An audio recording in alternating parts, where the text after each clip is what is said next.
വേണമെങ്കിൽ ഒരു വാർത്ത വന്ന് കേട്ടോളൂ. എന്ത് വാർത്ത? ഒരു കൗതുക വാർത്ത.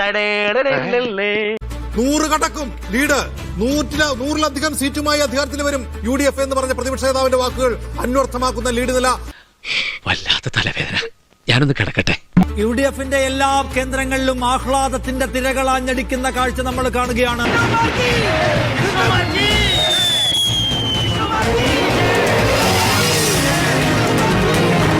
പടുകൂറ്റൻ പരാജയം. ഇതിന്റെ പരാജയത്തിന്റെ ഒന്നാമത്തെ ഉത്തരവാദി സ്വാഭാവികമായിട്ടും പിണറായി വിജയനാണ്. ഇങ്ങനെ ഒരു വിധി എഴുത്തുണ്ടാകുമെന്ന് സ്വപ്നത്തിൽ പോലും വിചാരിച്ചല്ലോ. എന്താ ഉത്തമ ജനങ്ങൾ നമ്മളോട് ഇങ്ങനെ പെരുമാറി? പിണറായി വിജയന്റെ മുഖം മാത്രം എക്സിബിറ്റ് ചെയ്തുകൊണ്ട് പിണറായി വിജയൻ ജയിക്കുകയും പാർട്ടി തോക്കുകയും ചെയ്തില്ല. പിണറായിയും തോറ്റു, പാർട്ടിയും തോറ്റു. സെക്കൻഡില്ലേ ഇലക്ഷനിലെ ഇവിടെ നടത്തേണ്ടി സെക്കൻഡ്. യെസ്, പിണറായി വിജയൻ തോറ്റു എന്ന് ഉറപ്പിച്ച് പറയാൻ പറ്റില്ല. പക്ഷേ ഇത് തോൽവിയാണ്. ഇങ്ങനെ 4 റൗണ്ടിൽ പിന്നിൽ പോകുന്നത് അദ്ദേഹത്തെ സംബന്ധിച്ചത് ഇതിന്റെ പൊളിറ്റിക്കൽ കരിയറിൽ വളരെ വീക്കായിട്ടുള്ള ഒരു എക്സിറ്റ് ആണെന്ന് പറയാതെ വയ്യ. ഇനി എണ്ണിയവർക്കെങ്ങാനും തെറ്റുപറ്റിയതാണോ? എണ്ണിയവർക്ക് തെറ്റുപറ്റിയാലും ജനങ്ങൾക്ക് തെറ്റുപറ്റില്ല. ദുർബലമായ ഒരു ഇറങ്ങിപ്പോക്കായിരിക്കും. അദ്ദേഹത്തിന് മതിയായ ഭൂരിപക്ഷത്തിൽ വിജയിക്കാൻ കഴിഞ്ഞിട്ടില്ല. അദ്ദേഹത്തിന്റെ പടം മാത്രം വെച്ച ഒരു കമ്മ്യൂണിസ്റ്റ് പാർട്ടി നടത്തിയ തെരഞ്ഞെടുപ്പ് പ്രചരണം, അതിലൊരു പ്രധാന കാര്യമുണ്ട്. പിണറായി വിജയന്റെ മുഖം കാണുമ്പോൾ ജനങ്ങൾ എന്തൊക്കെ ഓർത്തു. ജനങ്ങൾ സമ്പൂർണ്ണ സാക്ഷരത നേടിയതാണ് നമുക്കടിയായത്. എങ്ങനെ? സാക്ഷരത നേടിയപ്പോ ജനങ്ങൾക്ക് വിവരം വന്നല്ലോ. അതുകൊണ്ടാണോ ഇത്തവണ അവർ നമുക്ക് വോട്ട് ചെയ്യാത്തത് എന്നാണ് എന്റെ സംശയം. എന്നതാണ്. വീട്ടിൽ പോയി ചോദിക്കുക എന്ന വാചകം ഓർത്തു, കടക്ക് പുറത്ത് എന്ന വാചകം ഓർത്തു, വെള്ളാപ്പള്ളി നടേശന്റെ മുഖം ഓർത്തു. പിണറായി വിജയനെ കണ്ടപ്പോ പിണറായിയുടെ മുഖം മാത്രമല്ല പത്മകുമാറിനെ ഓർത്തു. യെസ്, അപ്പൊ ജനങ്ങൾ ആ മുഖത്ത് പലതും ഓർത്തു.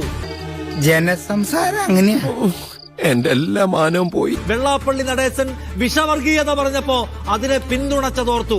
അത് ഈ കേരളത്തിന് നല്ലതല്ല എന്നോർത്തു. അത് കമ്മ്യൂണിസ്റ്റ് പാർട്ടിക്ക് നല്ലതല്ല എന്ന് ആരോർത്തു? കമ്മ്യൂണിസ്റ്റുകാർ ഓർത്തു.